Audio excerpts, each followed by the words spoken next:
All right, hi guys. So we're going to be starting our optimization unit. You may have gotten a little introduction to this in Math 3. So a few things to know about this unit. This unit is all about like critical thinking and problem solving, and there's not like a step-by-step process that works every single time. Now I'm going to show you some tricks to kind of figure out the process, but a lot of times it's going to be like you need to be able to see a problem and figure out what's going on.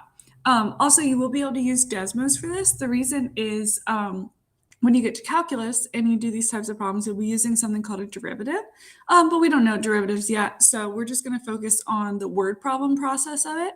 And then when you get to calculus, hopefully that's usually the harder part, honestly. So hopefully when you get to calculus, that part's a little bit easier. All right, so make sure that you're taking notes as you go on these. I'm just going to run through 3 problems. That's all. Okay. So first, a rectangular piece of land is bordered on one side by a river. The other 3 sides are to be enclosed by 300 feet of fencing. What's the maximum area? All right. So the very first thing you're going to do is draw a picture. All right. So we have our river. And we know we're going to make a rectangle. Now, I'm not going to need fencing on the side with the river. That's why it tells me that. So the other 3 sides, so I'm going to call this X, and I know if it's a rectangle, opposite sides are the same, and I'm going to call this Y. All right, so you're going to end up writing 2 equations. One equation is what you know, and the other one is what you're trying to find out. Sometimes I call it the want to know. So in this case, what I know is that I have 300 feet of fencing. So that is talking about the perimeter here. So X plus Y is going to equal 300. I can also simplify that to 2x plus y. All right, what do I want to know? Okay, I want to know the maximum area. Okay, so formula for the area of a rectangle is just x times y.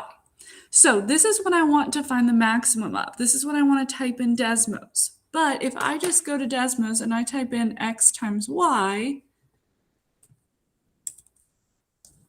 that's not going to give me anything, okay? So we have to figure out a way to get this all in terms of one variable. And I think about it a lot of times like systems of equations. So I'm going to go back to what I know, and I'm going to solve that for one of my variables. I'm going to go ahead and solve it for y just because that looks easiest, and then I have it in the form y equals. So y will equal 300 minus 2x. So now, like substitution, if I know that y equals that, and I know that y is there, I can just substitute or plug it in. So now the area is x times 300 minus 2x. So that is something that I can type in Desmos.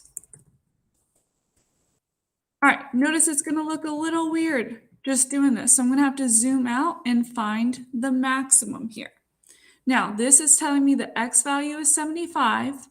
This is not the y that we labeled on our picture because this whole equation represents your area. So this is the x value and this is the maximum area. So we're going to read the question and we're going to answer the question. It says, what is the maximum area? It might ask for dimensions. It might ask for area. This one asks for the max area, which is the y coordinate of the maximum I found. So we have 11,250 feet squared would be my maximum area. All right, cool.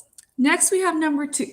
An open rectangular box is made by cutting 4 congruent squares from the corners of the square piece of cardboard and folding the sides up. All right, so this one is actually a little bit different and I think a little bit easier than the others because you're only dealing with volume and you're given the dimensions to start. Okay, you probably, hopefully have seen this one in Math 3. All right, so it's a square piece of cardboard, meaning all the sides are 12 because it says the cardboard is 12 feet on each side.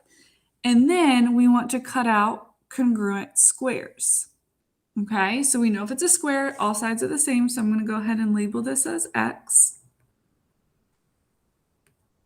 Okay, all right, so if we're looking at volume, the formula for volume of a box is length times width times height. You do need to know that. So I'm going to start with my length, okay? So right here, it started at 12, but I cut an X out of the left side and I cut an X out of the right side. So instead, my length is 12 minus 2X. All right, I'm going to do the same thing going this way, okay, for my width.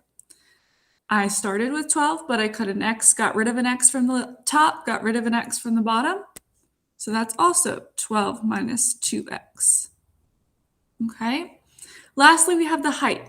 You have to picture, I'm not very good at drawing like 3D figures, but you have to kind of picture if you were to fold this up, okay, fold in the sides, that this X would become the height, the length that you cut out.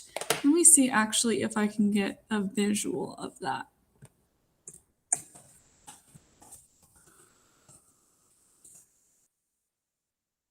A really common optimization question. So you can kind of see, this is kind of a good visual here.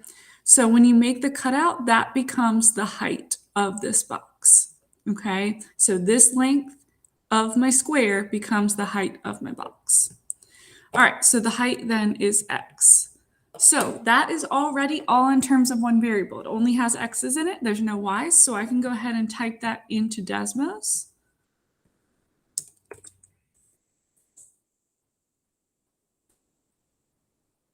Okay.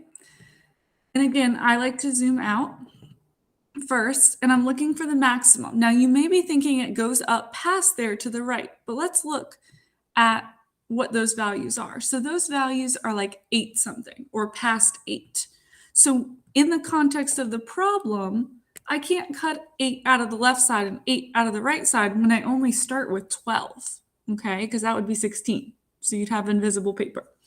Okay, so your graph will already take into account the domain restrictions that I can only cut like 6 out of the left, and I can't really cut 6, but 5.99999 from both sides to be able to still create a box. So your graph does that for you, but that's just explaining why these values don't work. Okay, so we have X equal to 2. My max volume is 128. So it asked me the dimensions of the box. So I know the height is going to be 2 feet. To find the length and the width, I'm going to have to use what I have here. So 12 minus 2 times 2 is 8. So this box will end up being 8 feet by 8 feet by 2 feet to get the max volume. All right, one more. An open box, no lid, with a square base has a volume of 4 feet. So I'm going to draw my box. Okay. So no lid, okay, a square base, meaning the length and the width of the base are the same. So I'm going to call those X. Now, it doesn't say it's a cube, meaning all the sides or dimensions are the same. So my height, I'm going to label as Y. All right. So let's start with what we know. We know the volume, which is length times width times height. So X times Y. All right, and if you called the other sides X or Y and this one X, that's fine too, okay? I usually try to only have one Y because I like to end up solving for Y. All right, so 4 equals X squared Y. All right, what do we want to know? We want to minimize the surface area. Okay, so we have to think about surface area of a box, okay? So starting on the bottom, remember surface area, you just find the areas and add them all up. So the bottom will be X squared. Now, I don't want the top because it says there's no lid, it's an open box, so I don't need to worry about that. All right, then we have the sides. So we have this side, which is XY. We have the front, which is also XY. We have the side, which is XY. And then we have the back, which is also X times Y. So I can simplify this as X squared plus 4XY. Again, those rectangles just length times width because surface area is just adding up all the areas. All right, so this is what I want to find. That's what I want to type in Desmos. but I can't type that in Desmos because there's two different variables. So I'm going to take this one over here, and you could have done this first if you wanted to, and solve it. I'm going to get y by itself. So y equals 4 over x squared. Now I have something that I can plug in so that everything is in terms of x. So x squared plus 4x, 4 over x squared. All right, so then I can go and type that in Desmos.